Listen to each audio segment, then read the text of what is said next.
She walked down the aisle in a dress that took her breath away every time she looked in the mirror during fittings. He stood at the altar with tears in his eyes, hands trembling slightly as he watched her approach. 300 guests watched them exchange vows under string lights and summer stars. It was supposed to be the beginning of forever. But by midnight, police tape surrounded the barn venue, and her white heels were found abandoned in the gravel parking lot, one still upright, the other tipped on its side. Some say he planned it. Others whisper it was just a terrible accident, a moment that spiraled out of control. But what really happened that night, in those hours between the first dance and the sirens, is something that still divides a small Pennsylvania town. She walked down the aisle smiling, but she never made it to the honeymoon. Stay with us because by the end of this story, you'll question everything you thought you knew about the person sleeping next to you at night. Jason and Emily. They met in 10th grade biology class when he offered her his notes after she missed a week with the flu. 12 years later, he proposed at the same diner where they had their first date, getting down on one knee right next to the booth they always requested. Their wedding was the most anticipated event in their town of 4,200 people. Everyone knew them. Everyone loved them. Until the night everything changed. 3 questions have haunted investigators and armchair detectives for 3 years now. What was the groom's real surprise that night?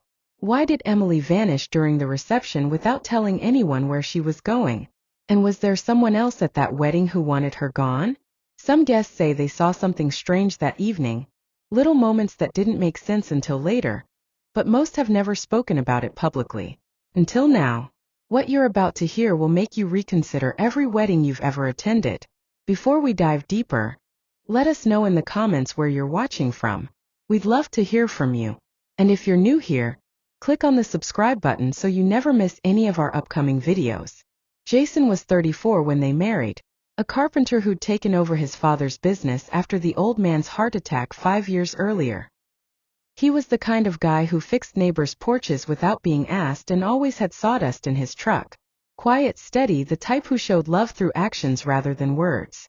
He built Emily a bookshelf for their first apartment, every shelf perfectly level, every joint seamless. Emily was 32, a 3rd-grade teacher who kept a jar of lollipops on her desk and knew every student's birthday by heart. Her classroom walls were covered in student artwork and motivational posters she designed herself. She was a planner, someone who color-coded her calendar and had a Pinterest board for their wedding 2 years before he even proposed.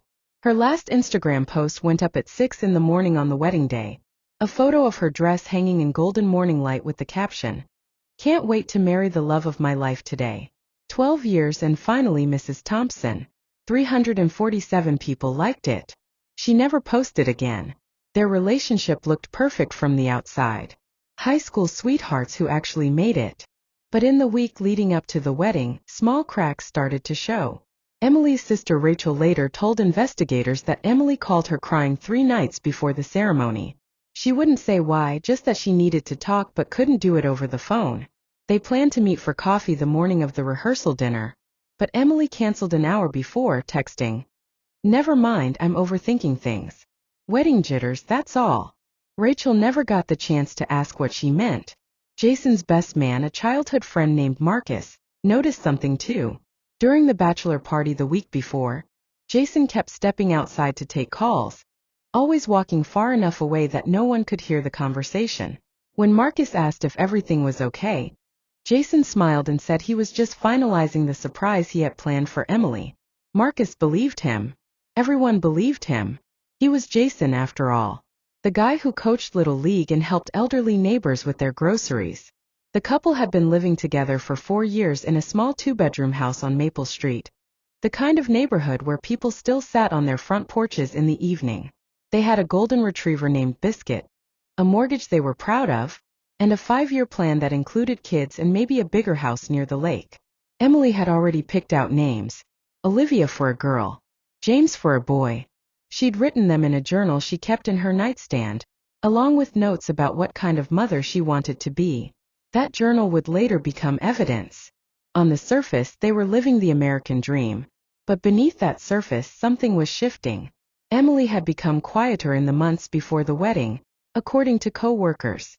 She'd started staying late at school, grading papers that were already graded, organizing supplies that were already organized. When friends asked if she was excited about the wedding, she'd smile and say yes, but the smile never quite reached her eyes. One of her fellow teachers, a woman named Susan who'd known Emily for 6 years, said something that stuck with investigators. About 2 months before the wedding, Emily told me something strange.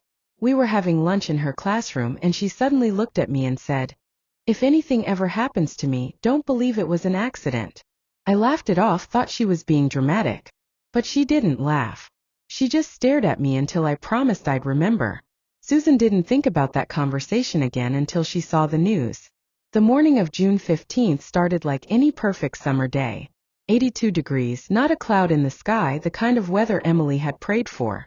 She woke up at 5:30 in the bridal suite of the barn venue, surrounded by her bridesmaids, her mother, and enough hairspray to dent the ozone layer.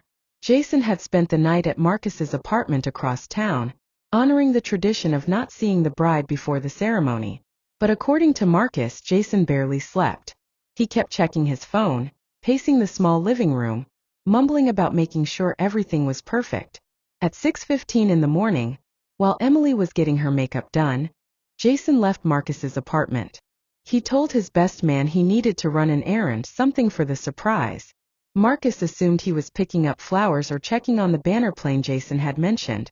Jason had hired a small aircraft to fly over the venue during the reception, pulling a banner that read, "Emily, you're my forever." It was supposed to be romantic, a grand gesture she'd remember for the rest of her life. But the plane never showed up. When Marcus tried calling the pilot later that day, the number went straight to voicemail. To this day, no one knows if Jason actually hired a plane, or if it was a story he made up. The ceremony itself was beautiful. Emily walked down the aisle at 4 in the afternoon to A Thousand Years, played by a string quartet. Her father cried. Her mother cried. Jason cried. Emily looked radiant in a dress she'd found on sale at a bridal shop 2 towns over. Ivory lace with cap sleeves and a train that whispered against the wooden floor of the barn. They exchanged vows they'd written themselves. Jason promised to build her a life full of laughter and stability. Emily promised to be his home no matter where life took them. When the officiant said, "You may kiss the bride," the guests erupted in applause. Nobody suspected that in less than 6 hours, those same guests would be giving statements to police. The reception started at 5:30. Dinner was served at 6. Chicken, salmon, or vegetarian pasta. Emily barely touched her food. Multiple guests noticed she seemed distracted, checking her phone under the table, glancing toward the parking lot every few minutes. Her sister Rachel sat next to her during dinner and asked if she was feeling okay. Emily squeezed her hand and said, "I'm fine, just overwhelmed. It's a lot, you know." Rachel nodded, assuming she meant the attention, the pressure of being the center of everyone's focus. But looking back, Rachel wonders if Emily meant something else entirely. At 7:15, Jason and Emily had their first dance to Thinking Out Loud. Video footage from that dance, recorded by the wedding videographer, shows Emily smiling, but if you watch closely, you can see her jaw is clenched. Jason whispers something in her ear halfway through the song. Emily's smile falters for just a second before she recovers. Nobody knows what he said. The videographer didn't capture audio. After the first dance, the party kicked into full swing. Music, drinks, laughter. Jason seemed relaxed finally. He did shots with his groomsmen, danced with his mother, posed for photos with seemingly everyone in attendance. Emily danced too, but she kept disappearing for a few minutes at a time. To the bathroom, people assumed, to fix her makeup or catch her breath. But Emily's maid of honor, a woman named Jenna, later told police something troubling. Around 8:30, Jenna went looking for Emily and found her standing alone behind the barn, staring at her phone. Jenna asked if everything was okay. Emily jumped, startled, and quickly put her phone away. "I'm fine," she said. "Just needed some air." But her hands were shaking. Jenna asked if she wanted to talk. Emily shook her head and said, "Not here. Not now." Then she walked back inside, and that was the last real conversation Jenna ever had with her. At 9:10, Emily told her mother she needed to freshen up. She grabbed her small clutch purse and headed toward the back entrance of the barn, the one that led to the gravel parking lot. Several guests saw her leave. Nobody thought anything of it. But Emily never came back. At 9:35, Rachel went looking for her. She checked the bathroom, the bridal suite, even the catering area. Nothing. She asked guests if they'd seen Emily. A few said they saw her heading outside, but that was almost 25 minutes ago. Rachel started to worry. She found Jason on the dance floor, pulled him aside, and asked if he knew where Emily was. Jason's face went pale. He said he hadn't seen her in at least half an hour. They searched together, calling her name, checking every corner of the venue. At 9:50, a guest named David, who'd stepped outside to smoke a cigarette, noticed something near the back door of the barn. A dark stain on the gravel. He crouched down, touched it with his finger. It was still wet. Blood. He shouted for help. Within minutes, someone called 911. Police arrived at 10:07. By 10:30, the entire venue was a crime scene. Emily's white heels were found 15 feet from the back door, one standing upright, the other on its side, as if she'd been walking and suddenly stumbled or been grabbed. Her clutch purse was never found. Neither was her phone. Jason was questioned immediately. He told officers he didn't know where Emily was, that she'd just gone to the bathroom and never came back. He seemed genuinely distraught, shaking, crying, begging police to find her. But something about his story didn't sit right with investigators. Why had he been so calm at the reception when Emily kept disappearing? Why hadn't he gone looking for her sooner? The investigation began the moment police secured the scene. The barn venue, once filled with music and celebration, became a grid of evidence, markers, and camera flashes. Guests were separated and interviewed one by one. Most were still in their wedding attire, mascara running, ties loosened, trying to make sense of what had just happened. The blood near the back door was tested. Typo positive. Emily's blood type. But there wasn't much of it, just a small smear, as if someone had tried to wipe it away quickly. Investigators found no signs of a struggle inside the venue. No overturned tables, no torn decorations, nothing to suggest a confrontation. Whatever happened happened fast and likely outside. Jason became the immediate focus. In cases like this, it's always the husband, the boyfriend, the person closest to the victim. Statistics don't lie. But Jason's initial behavior seemed to check out. He cooperated fully, handed over his phone without hesitation, submitted to a gunshot residue test that came back negative. He had no scratches, no bruises, no physical evidence on him. His alibi was solid. From 8:45 until Emily was reported missing, at least a dozen people saw him on the dance floor or talking to guests. He couldn't have taken her without being noticed. Or so it seemed. But then investigators looked closer at his phone. And that's when things got strange. Jason's phone had been wiped clean at 8:53 that night. All messages, all call logs, everything deleted. He claimed he'd done it by accident, that he'd been trying to free up storage space for photos and hit the wrong button. But digital forensics experts said that explanation didn't make sense. The type of wipe performed on his phone required multiple confirmations. It wasn't something you did by accident.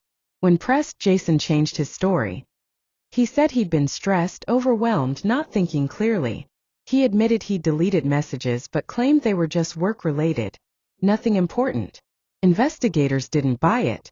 They obtained a warrant to pull data from his cell provider. It would take weeks to get the records, but they knew something was there.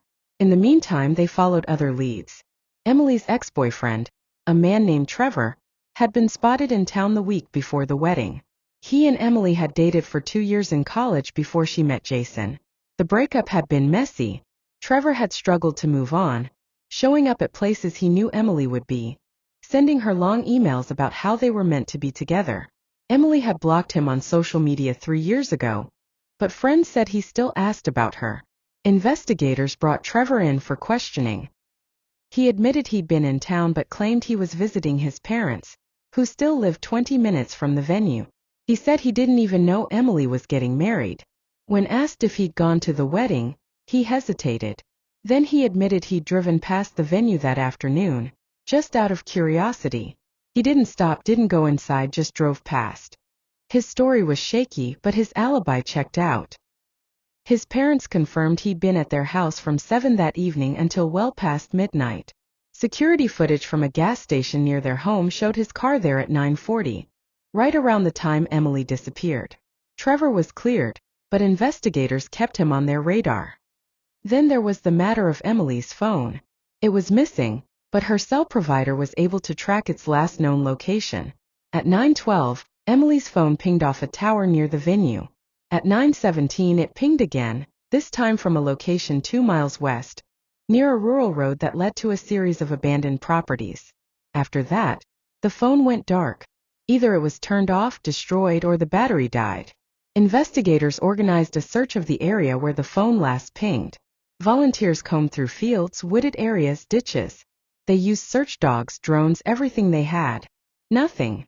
Emily had vanished. As days turned into a week, the media frenzy grew. Local news stations camped outside Jason's house. Nancy Grace covered the case on her show, speculating wildly about what might have happened. Online sleuths dissected every photo from the wedding, every social media post, looking for clues. Some people defended Jason, saying he was a good man being unfairly targeted. Others were convinced he was guilty, pointing to the wiped phone as proof. The town was divided. Then, 6 days after the wedding, an anonymous tip came in. A woman called the police station and said, "Check the lake behind the old Hartley farm. You'll find what you're looking for." The call was brief, the voice distorted, impossible to trace. But investigators took it seriously. The Hartley farm was an abandoned property about 3 miles from the venue, accessible by the same rural road where Emily's phone last pinged.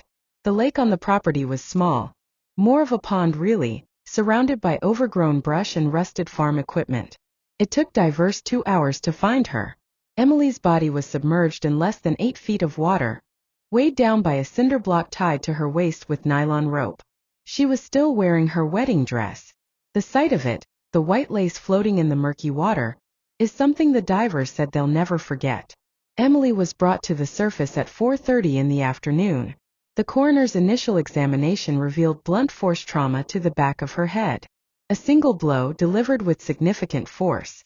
No signs of sexual assault. No defensive wounds. Whoever killed her had done it quickly, efficiently. Time of death was estimated between 9:15 and 9:45 on the night of the wedding, right around the time she'd gone missing.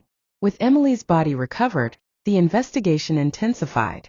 Jason was brought in for another round of questioning. This time investigators had leverage. They'd finally received the data from his cell provider, and what they found changed everything. In the 3 months leading up to the wedding, Jason had been in constant contact with a woman named Kara. Hundreds of texts, late-night phone calls, photos sent back and forth. Kara wasn't from their town. She lived 40 minutes away, worked as a bartender at a place Jason sometimes visited for work meetings. According to the messages, their relationship had started innocently enough. Casual conversation, friendly banter. But it had quickly escalated. By April, 2 months before the wedding, the texts had turned intimate. "I can't stop thinking about you. When can I see you again? You know this is more than just fun." And then in late May, just 3 weeks before the wedding, Kara sent Jason a photo. An ultrasound. She was pregnant. Jason's response, recovered from the data. "Are you sure it's mine?" Kara replied. "Of course I'm sure. What are we going to do?" Jason didn't respond for 2 days. When he finally did, he wrote, "I don't know. I need time to think." There were no more messages after that until the day before the wedding. Kara sent one final text. "You're really going through with this?" Jason's reply, "I have to. I'll figure everything out after." Investigators showed Jason the messages during questioning. He broke down, admitted to the affair, admitted Kara was pregnant, but he swore he didn't kill Emily. He said he'd been planning to tell her after the honeymoon, that he was going to ask for a divorce and take responsibility for the baby. He claimed he loved Emily but had fallen for Kara and didn't know how to handle it. When asked why he wiped his phone the night of the wedding, Jason finally told the truth. He'd been texting Kara during the reception. She'd been sending him angry messages, saying he was making a mistake, that he was weak for going through with the wedding. At one point Kara wrote, "If you marry her, we're done. You'll never see this baby." Jason panicked. He didn't want anyone to see those messages, especially not Emily. So he deleted everything. He admitted it was stupid, that it made him look guilty, but he swore that's all it was. Covering up an affair. Not covering up a murder. Investigators turned their attention to Kara. She was brought in immediately, and her story was even more shocking. Kara admitted she'd been at the wedding. She'd driven there that night, parked down the road and watched from a distance. She said she just wanted to see it with her own eyes, see Jason marry Emily, confirm that he'd really chosen someone else. But she claimed she never went inside the venue, never approached Emily, never even got out of her car. When investigators asked if she'd seen anything suspicious, Kara hesitated. Then she said, "There was another car parked near mine. Dark sedan, maybe a Honda or a Toyota. Someone was sitting inside watching the venue just like I was. I couldn't see their face, but I remember thinking it was weird. Why would someone else be sitting out there?" Investigators pressed her for more details. What time did she see the car? Was it there when she arrived or did it show up later? Kara said it was already there when she pulled up around 8:30. She stayed until about 9:20, then left. The car was still there when she drove away. She never got the license plate, never saw the person inside clearly, but she was certain someone else had been watching that wedding. This revelation opened up a new line of investigation. Who else had reason to watch Jason and Emily's wedding from a distance? Investigators went back through interviews, looking for anyone they might have missed. They checked security footage from nearby businesses, traffic cameras, anything that might have caught a dark sedan in the area that night. They found something. A camera at a gas station half a mile from the venue captured a dark blue Honda Civic driving past at 8:47. The plates were visible. Investigators ran them. The car was registered to Emily's former coworker, a man named Brian. Brian had worked at the same school as Emily 2 years prior. He'd been let go after multiple complaints from female staff members about inappropriate behavior. Emily had been one of the people who'd filed a complaint. Brian had sent her a Facebook message a year ago, before she blocked him, that read, "You ruined my life. I hope you're happy." Investigators brought Brian in. He denied being at the wedding. He said he'd been home alone that night watching TV, no alibi. When confronted with the footage of his car, he admitted he'd driven past the venue but claimed he was just curious, that he'd heard through mutual acquaintances that Emily was getting married and wanted to see the place. He said he didn't stop, didn't get out, just drove by and went home.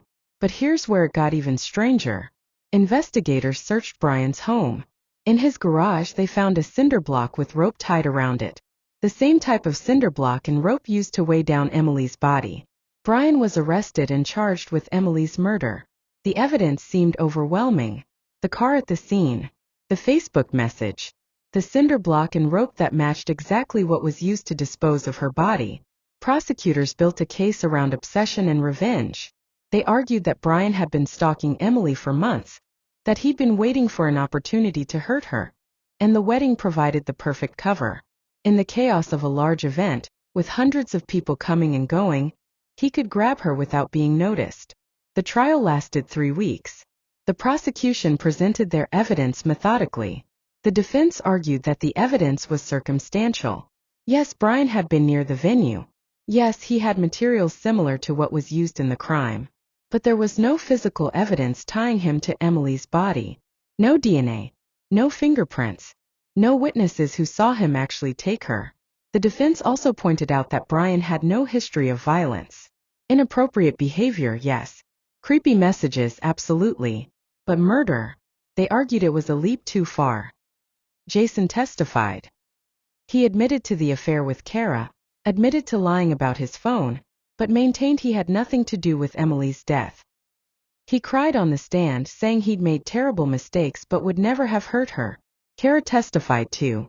She described watching the wedding from her car, seeing the dark sedan, but admitted she couldn't be certain it was Brian's car.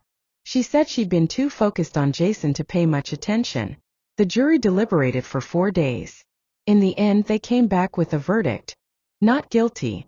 There simply wasn't enough evidence to convict Brian beyond a reasonable doubt. The courtroom erupted. Emily's family sobbed, screaming that justice hadn't been served. Brian walked out a free man, though his life was effectively over. His name and face had been plastered across every news outlet in the state. Even without a conviction, the public had already decided he was guilty. Jason wasn't charged with anything. The affair was shameful, the lies were damaging, but there was no evidence he'd killed Emily.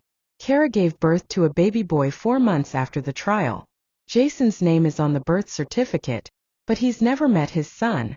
He moved out of state, changed his number, disappeared from public view. Some say he's living in Ohio under a different name. Others claim he left the country. Nobody really knows. Emily's case went cold. No other arrests were made. No new evidence emerged. Her parents set up a foundation in her name, offering a reward for information leading to an arrest. To this day, that reward remains unclaimed. But 3 months after the trial ended, something happened that reignited the entire case. A letter arrived at Emily's parents' house. It was postmarked June 15th, the day of the wedding, but had been sitting in a postal facility due to an address error. When it was finally delivered and opened, Emily's mother collapsed. The letter was from Emily, written in her handwriting on stationery she'd kept in her desk at home. It was dated June 14th, the day before the wedding. The letter read, "Mom and Dad, if you're reading this, something happened. I don't know how to explain everything, but I've been scared for weeks. Jason isn't who I thought he was. I found messages on his phone 3 months ago. He's been seeing someone else. She's pregnant." When I confronted him, he didn't deny it. He just asked me to wait until after the wedding to talk about it. He said we'd figure it out. But I don't trust him.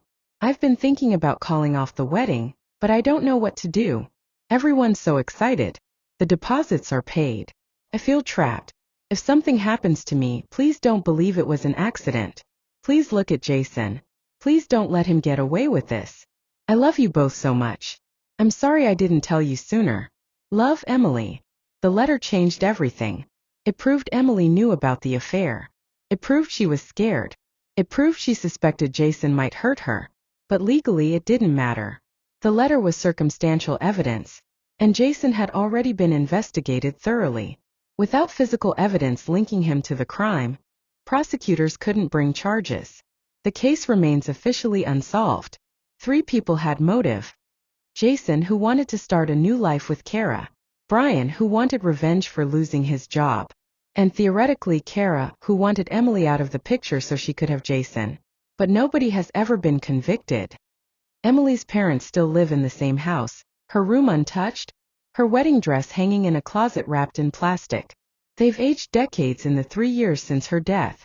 Every June 15th they visit her grave, a simple headstone in the town cemetery with the inscription, "Beloved daughter, taken too soon." Jason never attended the funeral. Neither did Kara. Brian showed up, stood at a distance under a tree, and left before anyone noticed. The town is quieter now. People don't talk about the case as much. Life moved on the way it always does. But there are still those who remember. Those who drive past the barn venue, now closed and abandoned, and wonder what really happened that night. So what do you think really happened? Was it Jason, the groom who wanted a fresh start with his pregnant mistress? Was it Brian, the scorned former co-worker with a grudge and the means to carry out a crime? Or was it Kara, the other woman desperate enough to watch a wedding from the shadows? Maybe it was none of them. Maybe there's someone else, someone investigators missed, someone who had their own reasons for wanting Emily gone. The truth is, we may never know. Emily's case is a reminder that not every story has a clean ending. Not every crime gets solved. Not every family gets closure. But the questions remain. If you were Emily's parents, could you move on without answers? If you were Jason, could you live with yourself knowing people think you're a murderer? If you were one of the wedding guests, would you be able to watch your own wedding video without thinking about hers? This story isn't just about Emily. It's about trust, about the person you think you know better than anyone else in the world. It's about the secrets people keep and the lies they tell themselves. It's about how quickly a perfect day can turn into a nightmare. And it's about the haunting reality that sometimes, the person standing next to you at the altar might be the last person you should trust. Comment below, do you think Jason did it? Do you think the jury got it wrong with Brian? Or do you think there's another explanation entirely? We want to hear your theories.